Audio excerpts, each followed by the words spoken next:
cahaya, kasih menyelamatkanku, bukan sebagai hakim dunia, tapi penyelamat yang berkorban.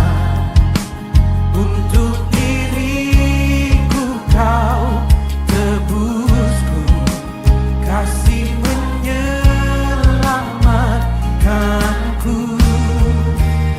Ingat kasihnya yang mengubah hidupku, ingat kasihnya yang selalu ada. Oh, kasih Yesus, kasih Yesus bagiku. Selamat malam dan shalom.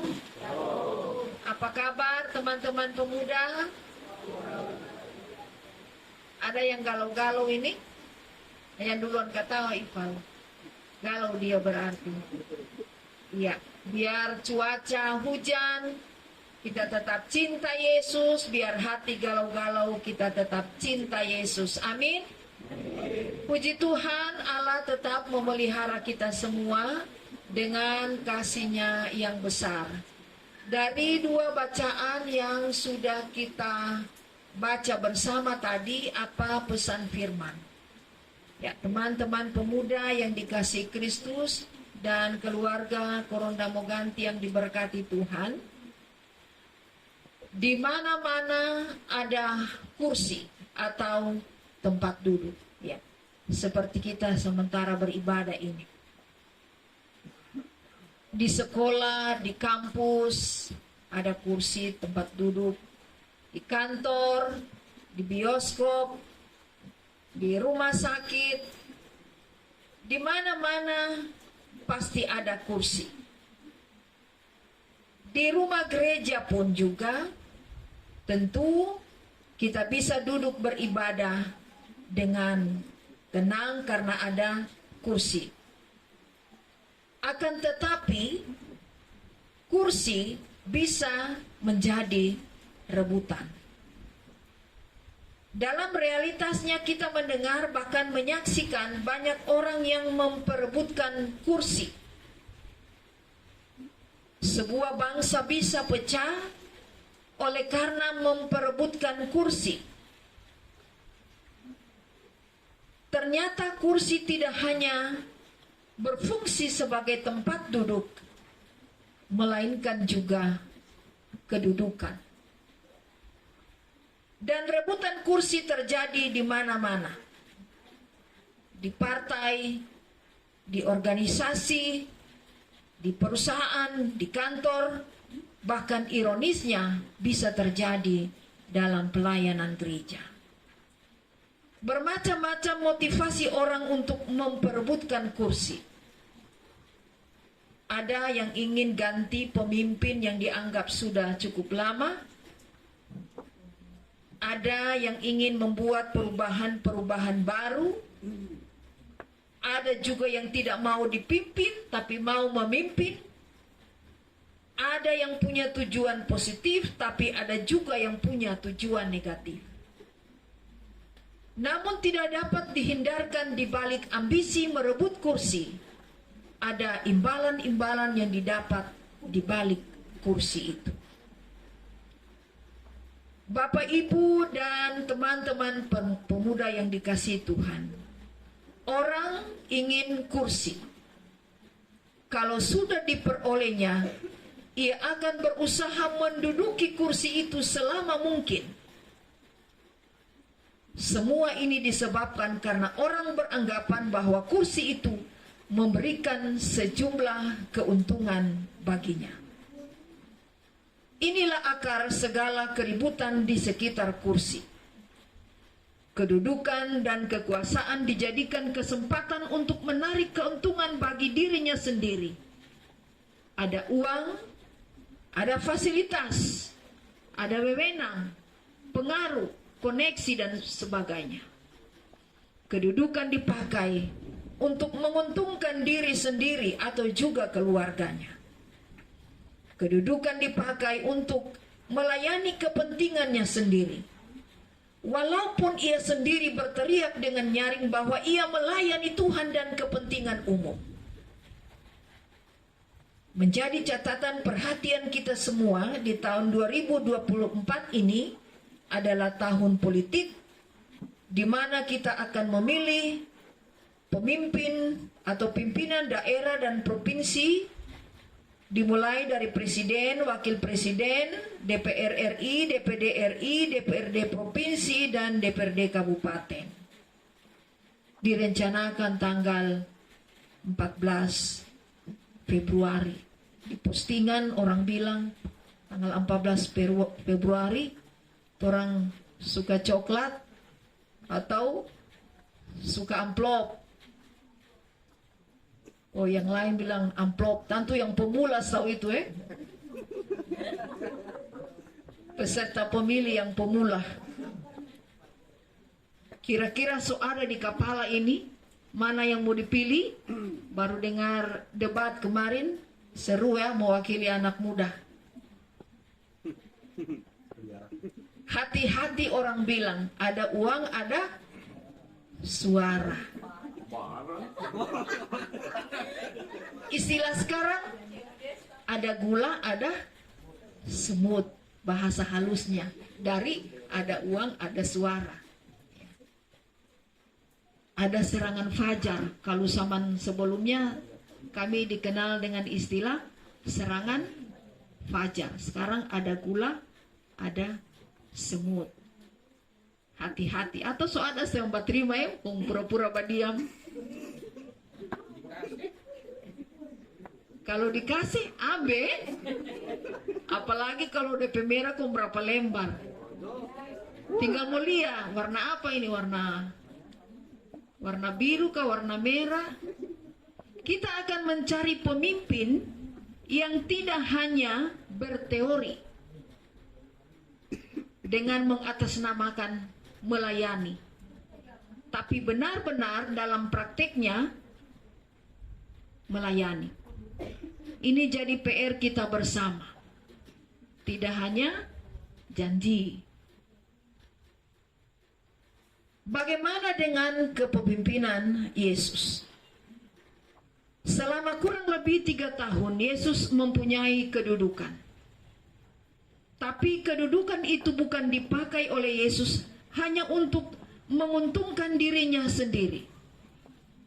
Sebab kedudukan tidak hanya dipakai sebagai kesempatan untuk mencari uang, fasilitas, wewenang dan sebagainya, tetapi untuk melayani dan untuk memberikan nyawanya menjadi tebusan bagi banyak orang. Itu firman yang sudah kita baca bersama, Markus 10 ayat 45. Sebab itu teman-teman pemuda, tidaklah menjadi soal apakah kedudukan kita itu tinggi atau rendah, tetapi yang terpenting adalah bagaimana dan untuk apa kita menggunakan kedudukan itu. Dan mari kita belajar dari Yesus. Ia telah memberi teladan di mana kedudukannya dipakai untuk membela kepentingan orang lain, untuk kepentingan orang banyak, tanpa memperdulikan dirinya sendiri. Ya, bukan rahasia umum lagi kalau kita manusia ini, di mana ada kedudukan, di situ ada KKN. Korupsi, kolusi, nepotisme. Biar dibilang tidak, tapi teorinya begitu. Teori begitu, prakteknya lain lagi.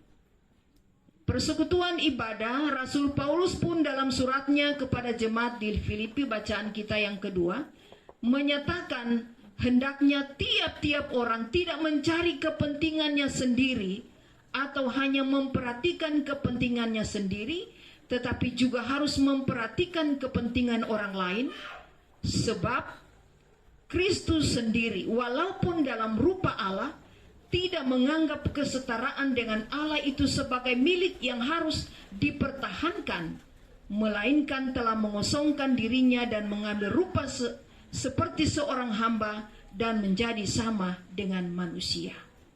Bahkan ia merendahkan dirinya dan taat sampai mati di kayu salib. Kalau dipikir Yesus ini berkuasa, tapi Yesus tidak makan puji.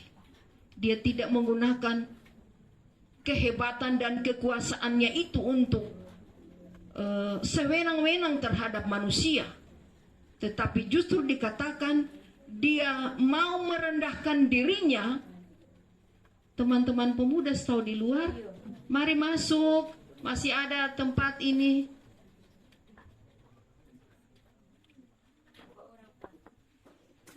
Mari, ini ada 2 di depan, di belakang masih ada. Itu orang bicara kursi ya, ditambah kursi. Ada di belakang?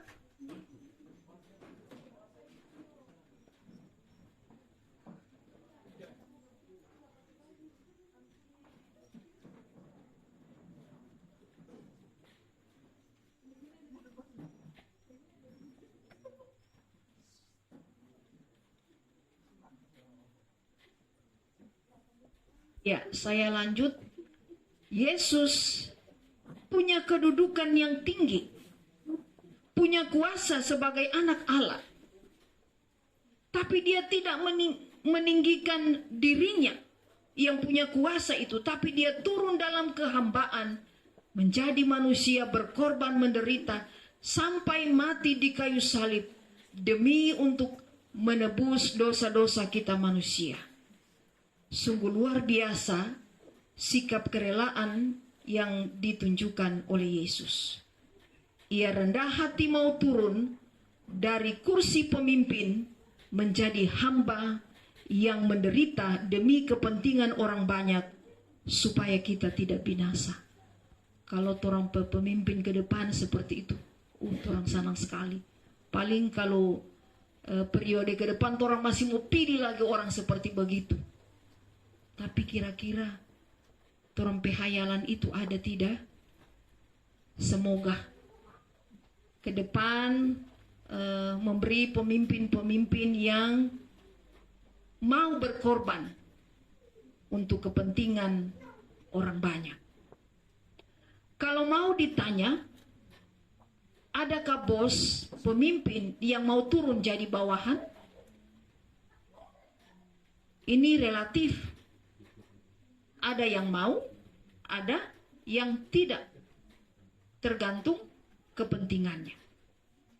Demikian juga dari bawahan ke atasan. Tidak semua orang mau. Namun hal yang terpenting adalah apapun kedudukan kita itu, apakah ia pemimpin atau bawahan, yang dipimpin atau dan yang memimpin, yang terbaik adalah berkarya, melayani untuk kepentingan orang banyak, dan bukan hanya sekedar untuk kepentingan diri sendiri. Ya, teman-teman pemuda 10-15 tahun ke depan semua jadi orang hebat. Orang so jadi tua. Yang teman-teman pemuda so jadi orang hebat ketika diberi kepercayaan untuk menjadi pemimpin. Ya, harapan kami sebagai seorang pelayan Tuhan, tetaplah benar-benar melayani dengan rendah hati. Biar bukan harus menjadi pemimpin dalam gereja, pemimpin di berbagai hal, tetaplah dalam tanda kutip pekerjaan itu dijadikan pelayanan yang dilakukan dengan rendah hati.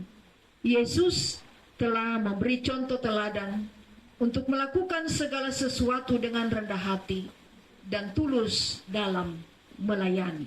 Ya, hati-hati banyak tawaran dan godaan dunia yang bisa membuat siapa saja mencederai kepercayaannya sebagai seorang pemimpin di kemudian hari. Berhati-hatilah kalau kita sudah duduk di kursi. Kita bukan mengambil rupa seorang hamba, melainkan mengambil rupa seorang baginda. Baginda raja yang tidak mau melayani, tapi maunya dilayani. kita bukan merendahkan diri, tetapi kita merendahkan orang lain. Kursi itu terasa begitu enak untuk diduduki, begitu empuk, sehingga ketika kita duduk, kadang kita lupa untuk berdiri. Mari kita teruskan segala kerja dan aktivitas kita masing-masing sebagai bagian dari ibadah kita kepada Tuhan. Sekalipun masih muda, belajar dari sekarang untuk memiliki sifat kerendahan hati, supaya ketika diberi kepercayaan jadi pemimpin, orang tidak takabur, orang tidak makan puji, tapi karena sudah terbentuk gaya hidup, yaitu rendah hati. Kalau sudah jadi pemimpin, orang biasa-biasa saja. Ada kan orang kalau sudah jadi pemimpin, sedangkan dia bebas jalan, so berubah. Apa dia? Malah kalau sekarang di ASN, kala-kala kepala dinas baru honor, luar biasa dari kesibukan. Jadi biasa orang bergurau, kala-kala kepala dinas biasa-biasa saja. Yang di bawah ini yang luar binasa. Mari kita melanjutkan kehidupan masa muda, teman-teman pemuda yang masih belajar dengan baik, penuh rasa tanggung jawab, dengan memiliki sifat kerendahan hati, dan yang sudah bekerja apalagi. Bekerja atau pekerjaan adalah bagian dari ibadah kita kepada Tuhan, dan dengan itu kita akan melakukan pekerjaan itu dengan rendah hati. Nama Allah yang dimuliakan. Orang akan melihat cara hidup teman-teman pemuda, cara hidup yang baik, dengan itu Tuhan Yesus dimuliakan. Kiranya teman-teman pemuda akan menjadi pemimpin-pemimpin yang diandalkan. Ingatlah kepemimpinan Yesus yang rendah hati, yang mengutamakan orang banyak. Inilah firman bagi kita sekalian. Tuhan memberkati, dan pada saatnya nanti 14 Februari kita semua bertanggung jawab. Teman-teman yang bertugas dalam kegiatan pemilu, silakan melakukan tugas tanggung jawab dengan baik, dan kita semua peserta pemilih menjadi peserta pemilih yang aktif, yang tidak golput, tetapi belajar bertanggung jawab untuk mencari pemimpin bangsa melalui suara kita masing-masing. Inilah firman, terpujilah Kristus. Amin.